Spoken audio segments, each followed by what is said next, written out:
차이를 극복하는 방법이라는 제목으로 말씀 전합니다.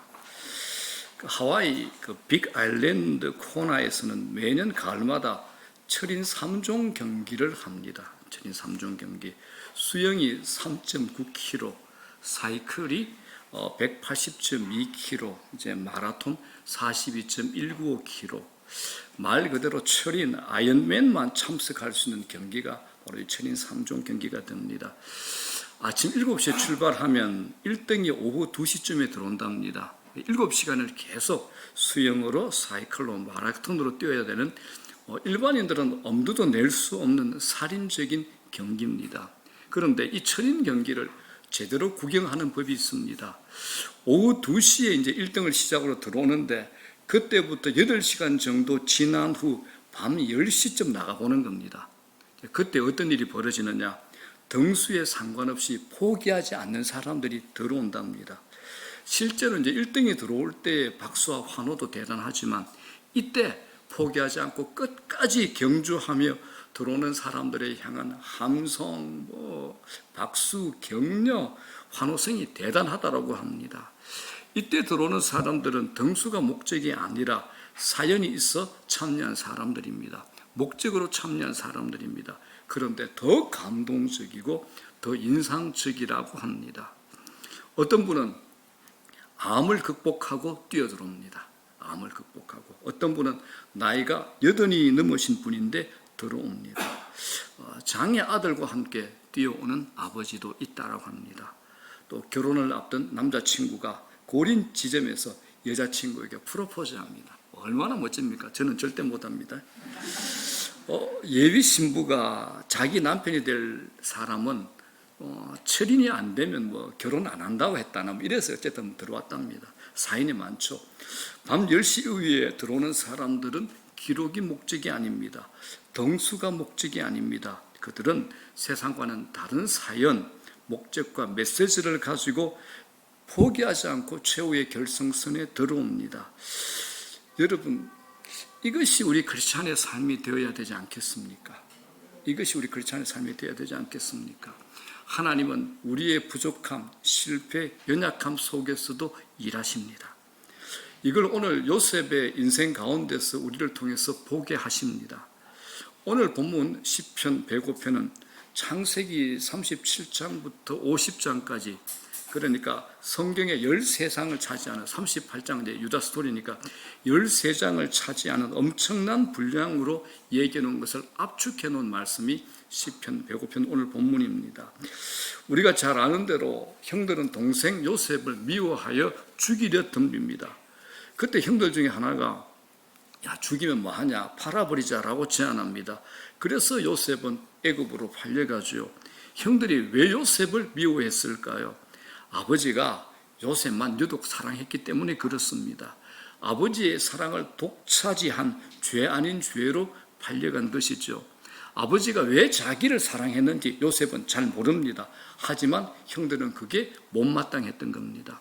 어쨌든 요셉은 애굽에 팔려갑니다. 가서 성실히 살았고 시험도 이겼습니다. 그런데 시험에 이겼더니 이번엔 억울한 옥살이가 기다리고 있습니다.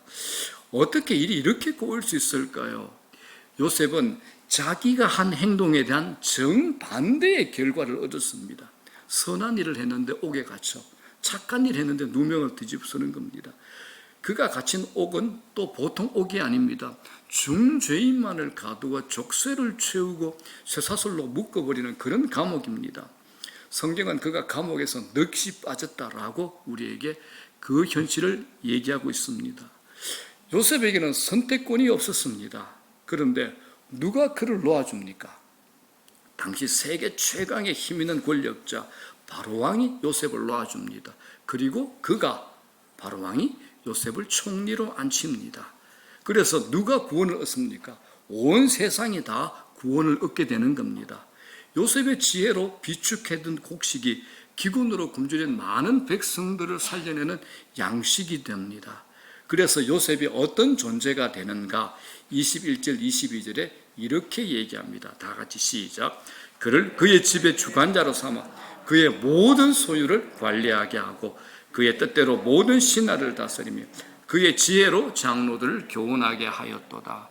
이 말은 애굽 전체를 다스리는 실제적인 주관자가 요셉이요, 애굽 왕실의 원로들과 고관들까지도 가르칠 수 있는 권한을 요셉이 갖게 됐다는 겁니다. 무수 분류의 힘과 권력을 가졌죠.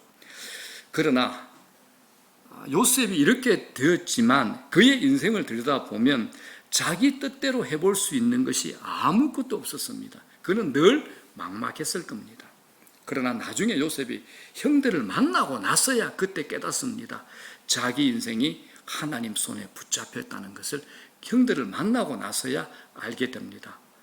요셉은 형들의 질투에서 시작된 불완전한 결정으로 고난과 역경에 휘둘린 삶을 살 수밖에 없었지만 하나님은 요셉의 삶을 통해서 많은 사람들을 구원해냅니다. 이게 무슨 의미입니까?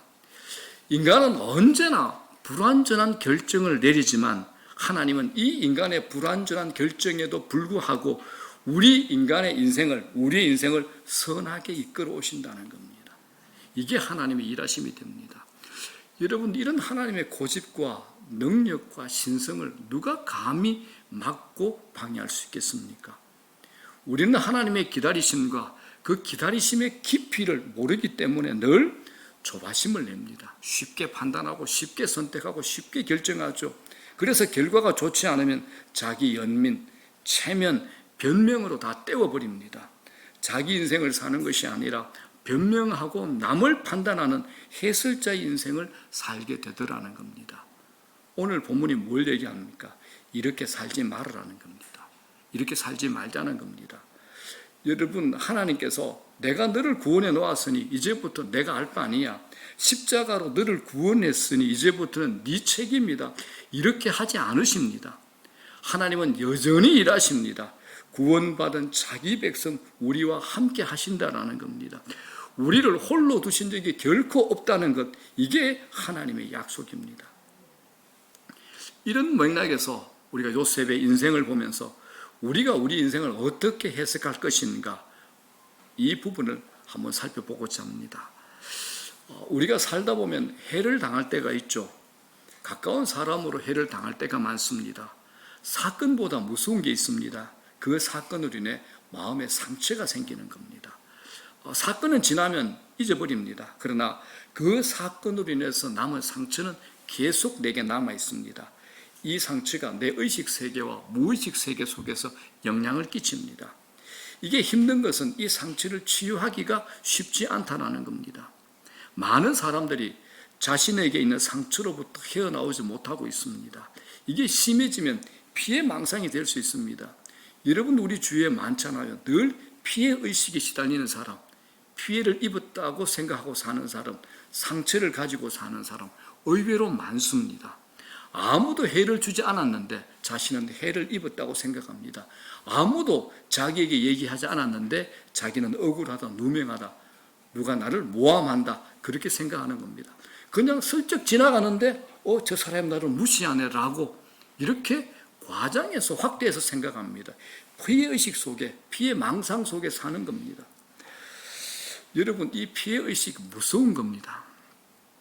아버지로부터 어떤 상처를 입은 어떤 자매가 배우자를 찾을 때 아버지와 반대되는 사람을 찾는다는 그런 상담을 한 적이 있습니다. 아버지 같은 사람을 거부하는 거죠.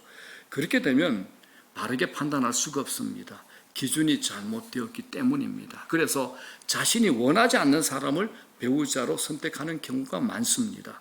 이것처럼 피해의식은 상황을 객관적으로 바라볼 수 없게 만듭니다. 우리나라가 일본의 지배를 받았잖아요. 이것으로 인해서 일본과의 관계는 늘 좋지 않습니다. 그리고 우리나라 사람의 마음에는 일본에 대한 마음의 상처가 있습니다. 운동 경기를 하다 보면 실력이 월등히 떨어지는 아시아 후진국에는 지는 것은 대충 넘어갑니다. 그런데 일본과의 경기는 어떻습니까? 전 국민이 예민합니다. 저도 그러고 있더라고요.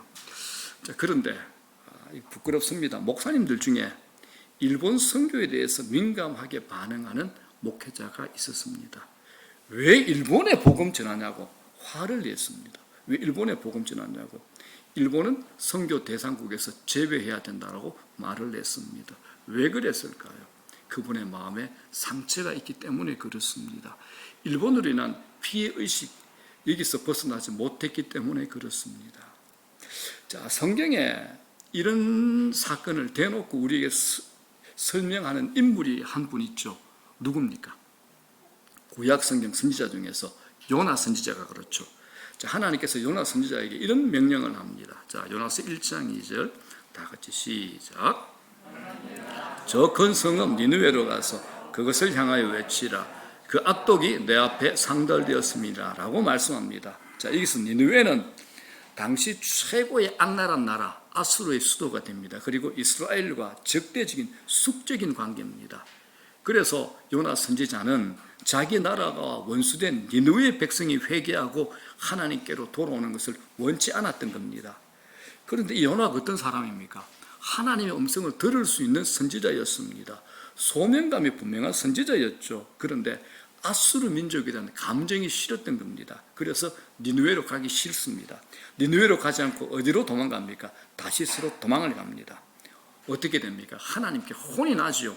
물고기 뱃속에서 기도하고 회개하고 돌아옵니다. 여러분, 그렇기 때문에 관점이 매우 중요합니다. 과거에 경험한 것이 쌓여서 내 관점이 됩니다. 그래서 좋은 것을 많이 경험한 사람에게는 좋은 관점이 형성되어 있습니다.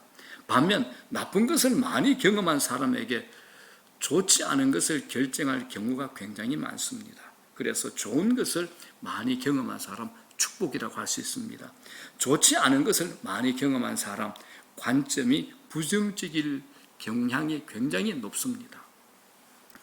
따스하고 좋은 교회에서 좋은 목회자와 오랫동안 신앙생활을 한 사람 신앙생활에 별 어려움 못 느낍니다. 이렇게 신앙생활을 할 수 있는 거 복이죠. 그런데 교회에 다투고 분쟁이 많은 교회 있잖아요. 교회가 분열되는 것을 봤다거나 경험했다거나 또 목회자로부터 상처를 입은 사람들 마음에 상처가 있습니다. 신앙생활 참 힘들게 합니다. 자, 본문도 마찬가지입니다. 우리에게 얘기합니다. 본문의 사건을 구체적으로 설명하고 있는 창세기 45장 몇 구절만 보겠습니다. 자, 요셉이 애굽의 총리가 됐습니다. 그 후에 먹을 양식을 구하러 찾아온 형들에게 자신의 신분을 밝힙니다. 그리고 하나님의 일하심을 이렇게 설명합니다. 자, 창세기 45장 5절부터 8절까지 저와 여러분들이 우리 안에 성령이 계시잖아요. 하나님 말씀은 성령의 조명하심으로 기록되기 때문에 우리 안에 있는 성령의 렌즈를 통해서 이 현장으로 한번 들어가 봅시다. 다 같이 시작. 당신들이 나를 이곳에 팔았다고 해서 근심하지 마소서, 한탄하지 마소서. 하나님의 생명을 구원하시려고 나를 당신들보다 먼저 보내셨나이다. 이 땅에 2년 동안 흉년이 들었으나 아직 5년은 밭갈이도 못하고 추수도 못할지라. 하나님이 큰 구원으로 당신들의 생명을 보존하고 당신들의 후손을 세상에 두시려고 나를 당신들보다 먼저 보내셨나니 그런즉 나를 이리로 보내니는 당신들이 아니요 하나님이시라. 하나님이 나를 바로에게 아버지로 삼으시고 그 온 집의 주로 삼으시며 애굽 온 땅의 통치자로 삼으셨나이다. 자, 피해자인 요셉, 피해자죠. 가해자인 형들이 만났습니다. 그런데 피해자였던 요셉이 총리가 됐습니다. 가해자였던 형들이 양식을 구하러 애굽에 옵니다. 피해자였던 요셉이 성공했습니다. 힘 있는 사람, 절대 권력을 가지고 있는 거죠. 그런데 가해자였던 형들이 이제 약자가 된 겁니다. 상황이 완전히 달라졌죠. 긴장감이 높아집니다. 드디어 요셉이 복수할 기회가 왔습니다. 자신이 해를 입은 만큼 돌려주려고 생각할 수 있습니다. 여러분, 요셉이 형들로부터 받은 상처 가벼운 것 절대 아닙니다. 매우 깊습니다. 형들로 인해 말로 다 할 수 없는 어려움을 요셉은 겪었던 겁니다. 형들은 요셉을 학대하고 따돌렸습니다. 마지막에 죽이려고 했잖아요. 그러다가 팔아 넘겨버렸습니다.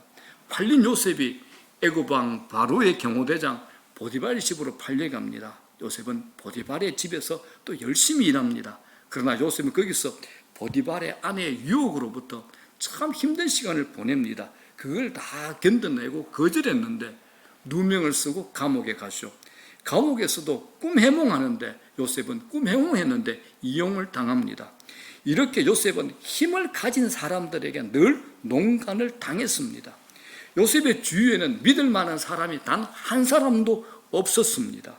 요셉은 우리 같으면 배신감으로 이를 갈았을 겁니다. 우리가 살다 보면 좋은 것을 경험하는 경우보다 좋지 않은 것을 경험하는 경우가 많습니다. 왜 그럴까요? 세상이 악하기 때문에 그렇습니다. 그럼에도 여러분, 우리는 좋은 관점을 가져야 됩니다. 좋은 관점을 가져야 됩니다. 피해와 상처보다 중요한 것은 우리 안에 있는 관점이 훼손되는 겁니다. 관점이 왜곡되면 불행하게 살 수밖에 없습니다. 우리 인생에 장애물이 많습니다. 다양한 장애물이 있습니다. 인생의 가장 큰 장애물이 뭐냐? 자신 안에 있는 피해의식입니다. 피해의식. 피해의식에서 헤어나오지 못하는 겁니다. 피해의식에 사로잡혀 있으면 관점이 어그러집니다. 어그러지는 관점은 내 인생을 망가뜨리죠. 힘들게 만듭니다. 요셉은 피해자였습니다. 그러나 요셉이 형들과 상봉을 하는 장면을 보면 요셉에게서 피해자의 모습이 보이지 않습니다. 요셉은 관점이 달랐습니다. 자, 45장 5절 보십시오. 요셉은 형들에게 이렇게 얘기합니다. 다 같이 시작. 당신들이 나를 이곳에 팔았다고 해서 근심하지 마소서, 한탄하지 마소서. 하나님이 생명을 구원하시려고 나를 당신들보다 먼저 보내셨나이다. 요셉은 입에 발린 말 하지 않습니다. 형식적으로 얘기하지 않습니다. 형들로 인해 큰 고통 겪었지만 형들이 자신에게 한 일을 나를 팔아먹었잖아요, 형. 전혀 이런 말 언급하지 않습니다. 해를 입은 사람일수록 자신의 상처에 집중하고 주목을 합니다. 고통이 쓰라리면 쓰라릴수록 나쁜 기억은 더 선명해집니다. 그런데 요셉은 달랐습니다. 어떻게 이럴 수 있을까요? 요셉은 자신이 겪은 일에 관점이 달랐던 겁니다. 그는 사건 중심으로 해석한 것이 아니라 하나님 중심으로 해석을 합니다. 자신의 생에 일어난 일에 대한 주도권이 형들에 있는 것이 아니라 하나님께 있다라고 요셉은 말합니다. 요셉의 이야기에서 주어가 누굽니까? 자기입니까? 형들입니까? 아니잖아요. 주어가 누굽니까? 하나님입니다. 자, 그렇다면 우리는 어떨까요? 우리는 어떻습니까? 우리가 믿고 있는 예수님이 어떤 분이십니까? 우리가 믿는 예수님은 하나님이십니다. 예수님은 시간과 공간과 온 우주 만물을 지으신 창조주이십니다. 그런데 자신이 만든 시간과 공간에 스스로 잡혀 들어오죠. 수모와 멸시와 채찍질과 조롱과 죽임을 십자가에서 당하면서 우리를 구원하십니다.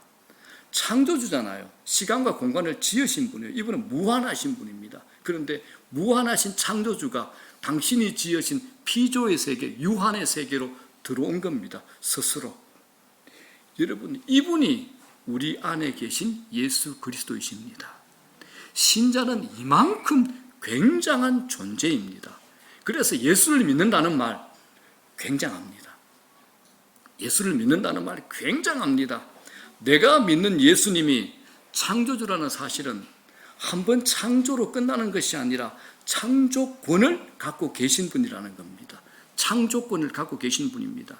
이분이 시간을 돌리겠다고, 시간을 되돌리겠다고 하시면 시간은 거꾸로 가는 겁니다. 이분이 형세를 뒤집어 역전하겠다고 하시면 역전되는 것이고, 이분이 누구를 세우겠다고 하시면 누구라도 세움을 받습니다. 이런 내용이 사무엘서 한나의 기도에 나오죠. 사사기 드보라의 기도에도 나옵니다. 누가복음 마리아의 기도에도 나옵니다. 우리가 이분을 모시고 사는 겁니다. 우리가 이분을 모시고 사는 겁니다. 그렇다면 우리 인생 어떤 자리에서도 부족함이 없다는 것이 현실이요 실제가 됩니다. 우리는 다른 존재라는 겁니다. 다른 존재라는 겁니다. 너무 뜬구름 잡는 이야기입니까? 실감이 나지 않습니까? 그래서 다윗은 시편에 이렇게 얘기합니다. 시편 8편 4절입니다. 시작. 사람이 무엇이기에 주께서 그를 생각하며 인자가 무엇이기에 주께서 그를 돌보시나이까? 하나님, 대체 제가 뭐라고 이렇게 모든 정성과 능력을 쏟아붓습니까? 이게 다윗의 고백입니다. 대체 제가 뭐라고요? 내가 누구라고요? 제게 이런 능력과 정성을 쏟아붓습니까? 다윗의 고백입니다. 여러분, 하나님은 우리 아버지이십니다. 부모 자식 간에 가장 두드러진 특징이 있죠. 공포가 없다는 것. 혹 매를 들어도 죽으라고 때리지 않잖아요. 화를 내도 저주하면서 화를 내지 않습니다. 대신에 부모라면 아는 게 있습니다. 부모가 자식한테 빕니다. 비는 거죠. 꾸중을 하고 있는데 사실은 그 비는 거야. 너 제발 좀 이렇게 해다오. 비는 겁니다. 그죠? 부모가 고하면 지릅니까? 자식한테 빌지 않는 부모가 어디 있습니까? 나는 자식한테 한 번도 빌어온 적이 없습니다. 손 들어 보십시오. 그분은 삐뽀 타고 가셔야 됩니다. 그죠? 다 우리 빌고 있습니다. 성경에 하나님께서 우리에게 빌고 있다. 그런 말이 어디 있냐고요? 있습니다. 로마서 8장 26절. 시작. 그러므로 성령도 우리의 연약함을 도우시나니 우리는 마땅히 기도할 바를 알지 못하고 우리 멋대로 사는 거죠. 그런데 어떻게 합니까? 오직 성령이 말할 수 없는 탄식으로 우리를 위하여 친히 간구하시나. 내 멋대로 사는데 성령이 우리를 위해서 간구해주고 우리를 쳐다보고 있는 겁니다. 하나님이 그렇게 하시고 우리를 이 자리로 부르시고 계신 겁니다. 얼마나 굉장한 자리입니까? 바울에게서도 비슷한 것을 발견할 수 있습니다. 바울도 요새 못지않게 어려운 일을 당합니다. 혹독했죠. 고린도후서 4장 8절 9절을 보겠습니다. 시작.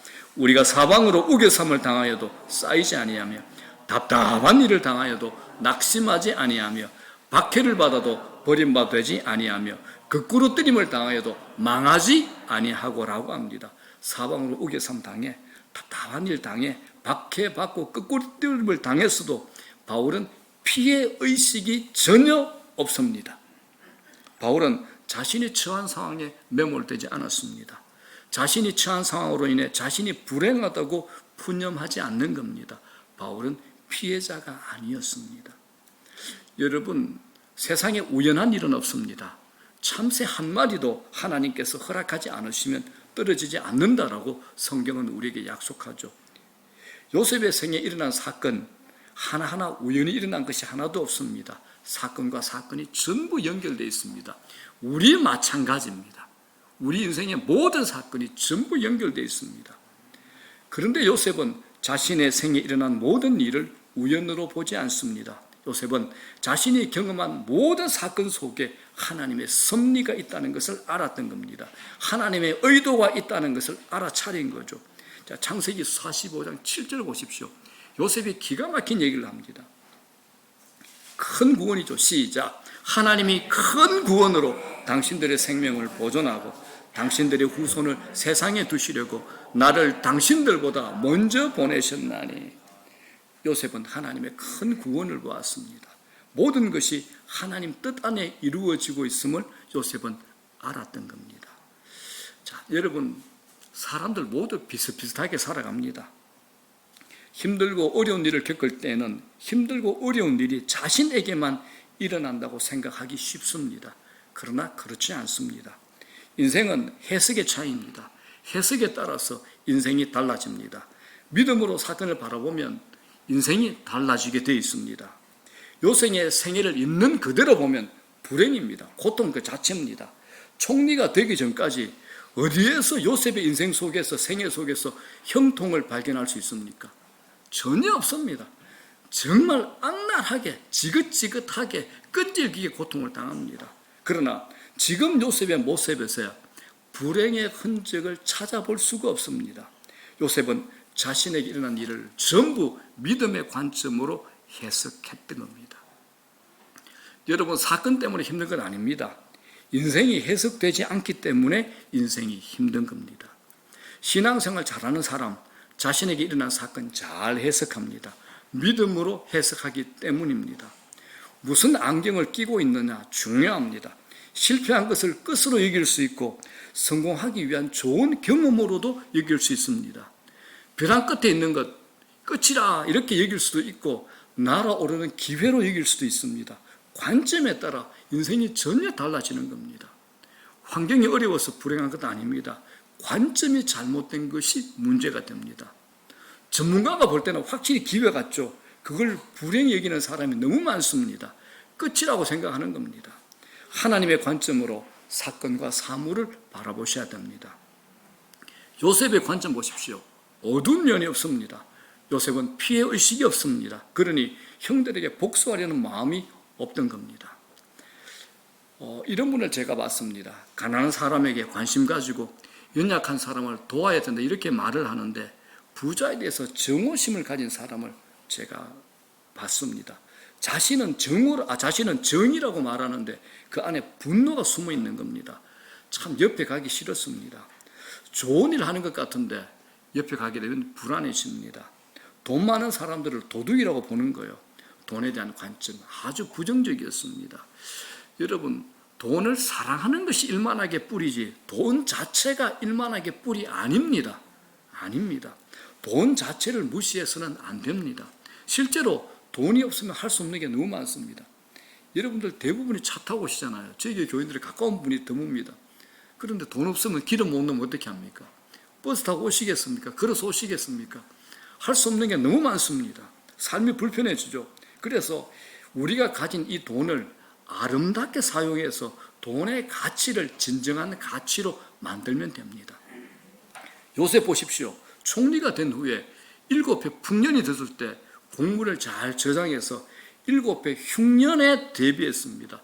이웃 나라에까지 혜택을 주는 거죠.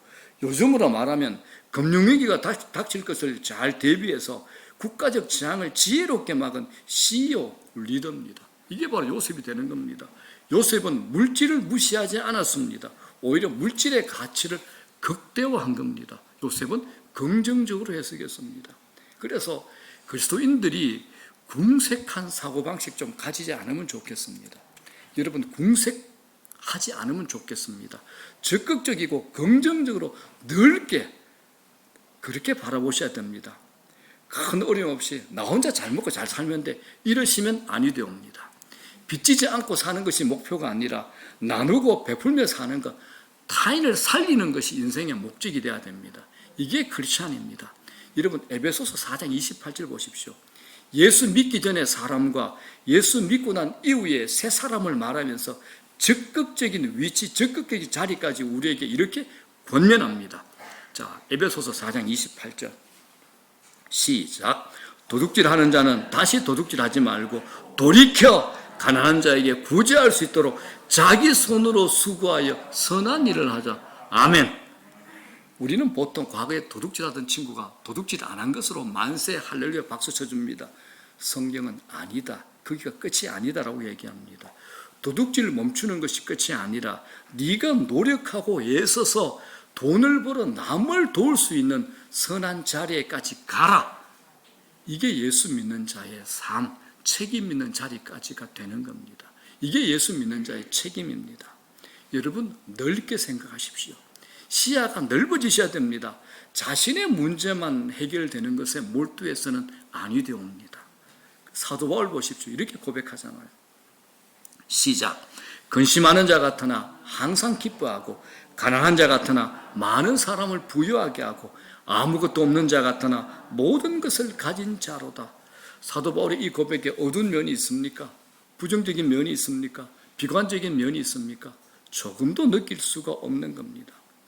요셉은 하나님의 생각에 자기의 생각을 끼워 맞추었습니다. 그런데 많은 사람들이 자기 생각에 하나님의 생각을 끼워 맞추려고 합니다. 여러분은 어떤 분들입니까? 여러분의 생각을 하나님의 생각에 끼워 맞추는 분들입니까? 여러분 생각에 하나님의 생각을 끼워 맞추는 분입니까? 하나님의 생각에 우리의 생각을 맞추셔야 됩니다. 고난은 누구에게나 있습니다. 그러나 믿음의 사람은 고난 너머를 볼 수 있어야 됩니다. 내가 혼자 겪는 고난인가, 하나님과 함께하는 고난인가를 생각해야 됩니다. 혼자 고난 겪고 혼자 상처받아 힘들게 사는 사람 참 많습니다. 그러나 하나님과 함께하는 고난은 분명히 다릅니다. 하나님의 주권, 하나님의 섭리가 있습니다. 만약 요셉이 자신이 겪는 고난만 보았다면 피해자 증후군에 시달릴 겁니다. 내 피해 어떻게 원수 갚을까? 평생 거기에 매달리게 될 겁니다. 범죄자가 됐을 겁니다. 전과 50범은 됐을 겁니다. 원수 갚는 것에 모든 것을 소진했을 것일 겁니다. 그러나 요셉 보십시오. 사람으로 인한 상처가 보이지 않습니다. 사람에게 받은 상처가 요셉에게 전혀 보이지 않습니다. 피해 의식이 없습니다. 요셉은 사람이나 사건 자체보다 하나님의 손길을 보았습니다. 이게 믿으면 눈이 되는 겁니다. 말씀 정리합니다. 우리 아이들이 아무렇게나 낙서해 놓은 종이에 뛰어난 화가가 붓질을 몇 번 했더니 멋진 작품이 되었습니다. 우리 인생 마찬가지입니다. 하나님께서 붓질하시면 걸작이 됩니다. 아무리 망가졌다 할지라도 하나님께서 손을 대시면 기적이 일어납니다. 우리의 부정적인 경험, 이게 우리 삶을 지배하게 해서는 안 됩니다. 하나님의 손길을 볼 수 있어야 됩니다. 합력하여 선을 이루시는 하나님을 믿어야 됩니다. 사람이 우리 인생 좌지우지할 수 없습니다. 사건이 우리를 불행하게 할 수 없습니다. 오직 하나님께서 우리 삶을 이끌어 가십니다. 이게 하나님 주권 사상이요, 성경 창세기부터 요한계시록 이르기까지 하나님께서 우리에게 하시고 싶은 말씀이 됩니다. 하나님 편에서 생각하시고 말하고 행동하시기 바랍니다. 하나님 의지하시기 바랍니다. 생각이 밝으셔야 됩니다. 복된 말 하셔야 됩니다. 요셉은 하나님이 누구신지 알았습니다. 하나님께서 일을 이루어 가시는 것을 요셉은 영적인 눈으로 바라보았습니다. 이게 영적 실력입니다. 여러분, 하나님 놓치지 마십시오. 하나님의 선하심을 믿음의 눈으로 바라보며 살아가시기를 바랍니다. 하나님의 관점으로 해석하는 여러분 되기를 주의 이름으로 축원합니다. 하나님의 관점으로 반응하시는 여러분 되시기를 주의 이름으로 축원합니다. 이렇게 살아갈 때 우리가 넉넉히 승리하게 될 겁니다. 조급하지 않을 겁니다. 초조하지 않을 겁니다. 서두르지 않을 겁니다. 큰 그림을 볼 수 있고 멀리 내다볼 수 있는 영적 분별력과 안목도 갖게 될 겁니다. 하나님을 기대하시기를 주의 이름으로 축원합니다.